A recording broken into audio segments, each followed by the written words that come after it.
Rather than dismissing our suffering or challenges or proffering some toxic positivity blather, this perspective actually gives us a safe and compassionate perspective to get through those rough days.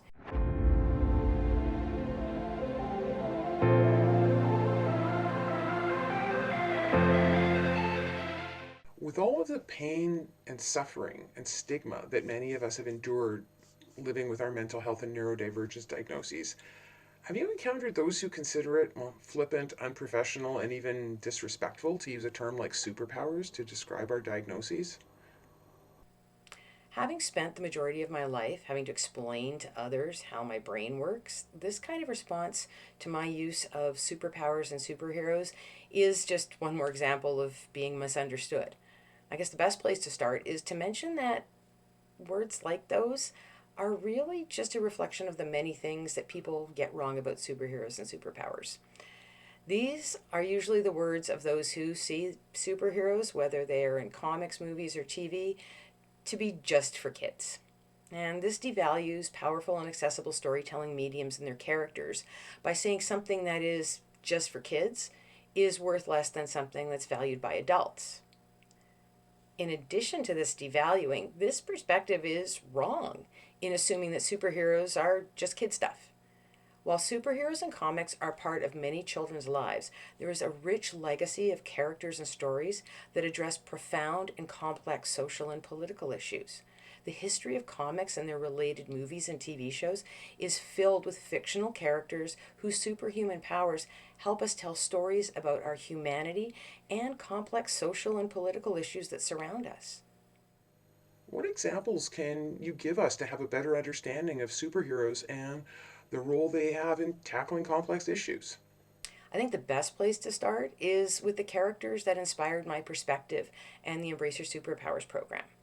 While it's only one of many examples I could give you, it's a pretty straightforward one to see the value and relevance of a superhero perspective for mental health and neurodivergence. In the 1960s, Stan Lee specifically created the X-Men as a metaphor for the civil rights movement. He told the stories of characters who were demonized and stigmatized because of their perceived difference. Now, we know these characters as mutants, and groups like the X-Men and the Brotherhood who emerged from the stigmatized population. The reality is these stories and characters were informed by the social unrest and conflict of the period. Significant figures like Martin Luther King Jr. and Malcolm X even inspired Professor X and Magneto, respectively. Through these stories, Stan Lee sent readers messages of understanding, empathy, and acceptance, while also rejecting the injustice of bullying, intolerance, and systemic oppression. One of my favorite Stan Lee quotes sums up the richness and value of these stories and other stories like them, and why the metaphors he used with superheroes adapt so well to mental health and neurodivergence. He said, "Those stories have room for everyone, regardless of their race, gender, religion, or color of their skin. The only things we don't have room for are hatred, intolerance, and bigotry." Now, I'm not saying that everyone has to like superheroes, but at least respect that rich history of storytelling that exists, and that there are many superhero metaphors that resonate for so many of us with lived experience, especially the stigma of misunderstanding that we have faced. Why are these metaphors so important, and why do words like superheroes and superpowers matter? I mean, aren't they just there to make people feel better superficially? I remember a conversation with a friend that started with almost those exact words. He had lived experience and didn't want yet one more person telling him to think positive or shake it off when he was in pain. He was worried that calling his diagnosis a superpower was just another way to package those kinds of toxic ideas by wrapping up his suffering and pain in a pretty bow to make him feel special. Having comics and superheroes as one of our many shared interests, I asked him to tell me about his favorite characters and why they caught and kept his attention, and that if he related to them or their stories and how. And what was so wonderful about listening to him share their names and their stories was the personal significance of each character confronting something that led to personal growth. He loved that they were rich, complex, and flawed characters, and that sometimes their superpowers were a pain or even the source of some of their greatest suffering, even if it helped them save the world on occasion. He related to their struggles and mistakes and to their humanity, and he empathized with them. His face lit up while he was speaking, not only because of his love for these characters, but he realized that he'd been answering his own question. So when you use superpowers and superheroes, you're not just trying to make folks feel good or dismiss their struggles? Heavens no. The last thing I want to experience is someone undermining or dismissing all the garbage I've gone through. So why would I do that to someone else? If anything, I use these terms to honor our experience and to help us find our light on our dark days and build skill sets and stock our utility belts on our good days. Just like thinking superheroes are only kid stuff, believing that superpowers are just the good and fun things is as much of a misunderstanding as thinking that depression is just being sad or that having variable attention means that you're flaky and can't sit still. Hello, 1952 just called and they'd like their stereotypes back. When I think of my favorite characters, the ones that have inspired me in reframing my diagnoses, it's both their best and their worst days that come to mind. Can you share some examples to help others see the similarities between superheroes and their powers and living with mental health and neurodivergence diagnoses? Sure, I'll share one of each and how their good and bad days have helped me better understand and manage my diagnoses, and how they've also helped me to be compassionate to myself on my bad days. As someone that grew up with a narcissistic parent who was physically, emotionally, and verbally abusive, a good part of my life involved being manipulated, gaslit, and undermined. And while I began reframing my PTSD through the characters of Wolverine and later X-23, the 2019 Captain Marvel movie and Carol Danvers' experience felt like somebody had crawled into my brain and projected my trauma onto the screen. Woven throughout that story is Carol's struggle to piece together her memory and reclaim her identity. We see the parallels between the sexism, limitations, and devaluing she faced growing up on Earth, and the toxic manipulations and gaslighting of Jan Rog. Take out the Cree specific terms, and Jude Law was essentially channeling my father, especially as he trained her to limit her powers and growth under the guise of teaching her control. Just another insecure man, afraid of the powers a woman possessed, and using his rank over her to keep her under his control and influence. Watching her respond to the Skrull memory probe was another traumatic experience that we see her fight against. However, as the movie progresses, we see that the Skrull are not the threat she has been told they are, and that what they did there would actually ultimately help her recover her memory and break free of Jan Rog and the Kree's abusive control. This shift reminded me of how my own early experience related to those offering me help, which I saw as threats because of the stigmatizing beliefs I was given, and not just about mental health diagnoses, but that I had been trained to reject this kind of help because the truths that it would reveal would break my abuser's hold on me. So while I find inspiration in Carol overcoming her abusers and the limitations she's experienced, the scenes that I really relate to and draw strength from are those of her childhood and military flashbacks, and where she is left confused and doubtful under Jan Rog's influence. Those scenes and her pain remind me that being traumatized impacts how we see ourselves, our relationships, and the world or worlds around us, and that they can be dark. When I hear the feedback loops of my father's gaslighting abuse, I remind myself that he is no different than Jan Rog, and that while I may not be able to send him off as Carol does, that I too have nothing to prove, and that in being open about my trauma and other mental health and neurodivergence diagnoses, that like her, I'm coming to end the wars and the lies that my abuser thrives on. I'm a cycle breaker. I'm not perfect, but like Carol, I will get up to fight, survive, and thrive another day and help others as part of my own healing. I love thinking about my vast diagnosis, variable attention stimulus trait, and what is more commonly referred to as ADHD, as being like Nightcrawler, Kurt Wagner of the X-Men. Like Kurt, I was born this way, and it was obvious from the beginning.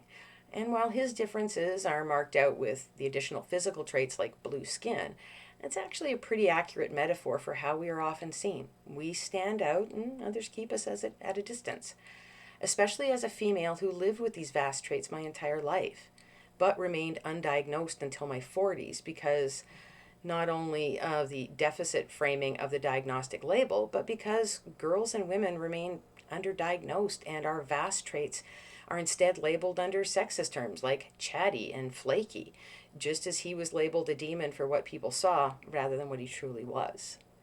Nightcrawler faces a great deal of stigma, except for when he uses his teleportations and acrobatic skills as a performer. When he's entertaining others and perceived to be in a costume, he's rewarded. He ends up with a very small circle of friends, mostly other circus performers, other outsiders, and folks like him who are seen as freaks. He's also not trusted and viewed suspiciously because of his ability to teleport. The fact that others can't see or control where he goes is perceived by them as a threat, especially when he was younger and hadn't gained controls over his powers. How do you explain that you don't know how or why you vanished and reappeared? This is the same as living with a variable or divergent focus. I can't tell you the number of times that the inability of others to understand a complex idea that I was putting in front of them was perceived as a threat and apparently my problem, rather than being seen as my offering a valuable insight. So while my love of my mind's ability to teleport the way Nightcrawler does physically, it's the suspicion masking and adapting and trying to perform for others in ways that they see fit. That's what I relate to. So it's not always about the positives, and it's the fact that we actually have to do a balancing act. In fact, we do as much of a balancing act as any superhero does with their powers. The only difference is that radioactive spiders, gamma rays, and super serums aren't things that we have to manage too. So we have every right to claim the title of superhero. So it sounds like using terms like superheroes and superpowers aren't flippant, disrespectful, or unprofessional at all. It's just another way to see ourselves and one that actually acknowledges our struggles. Um, so, what else does this perspective offer to those of us with lived experience? Superheroes and their powers provide safe places for us to explore the metaphors for our diagnosis and recognize that we have good and bad days, and that we are no less lovable, no less worthy, and frankly, no less superheroes on these bad days than we are in the good. If I can be empathetic to Carol and Kurt when their powers cause them suffering, then I'm reminded to show myself the same compassion and understanding. I'm also reminded that just because others don't get me doesn't mean that there's something wrong with me. Their misunderstanding is their problem, not mine.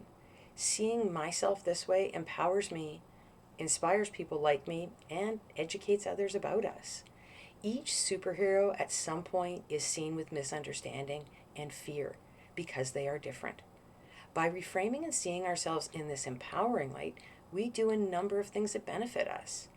We start with our strengths, and then we're able to build on them.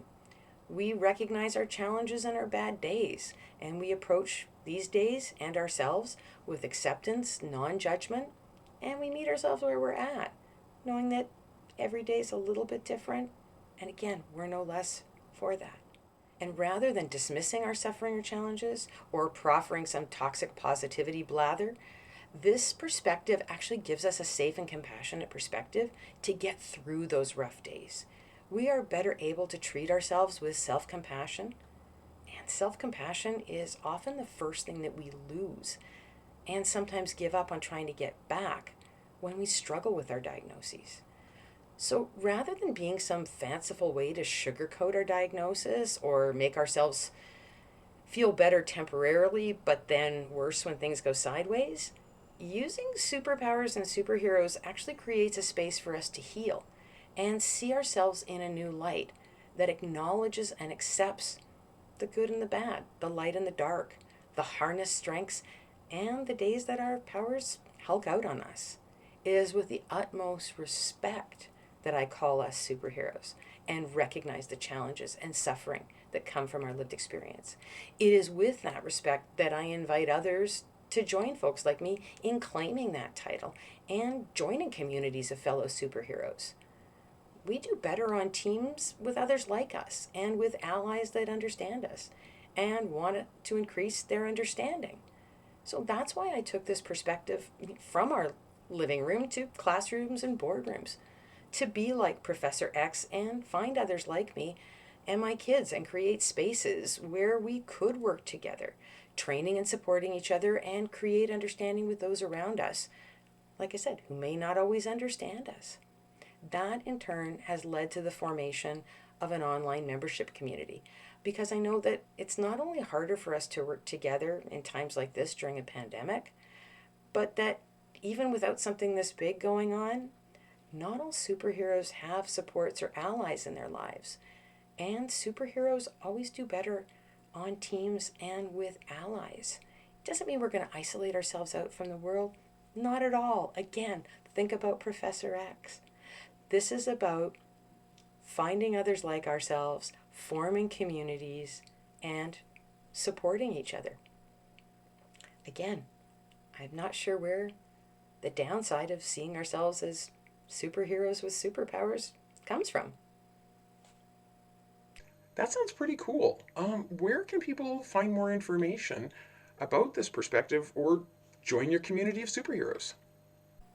They can check out the Embrace Your Superpowers program, including the new online membership community, at www.speak-up.co.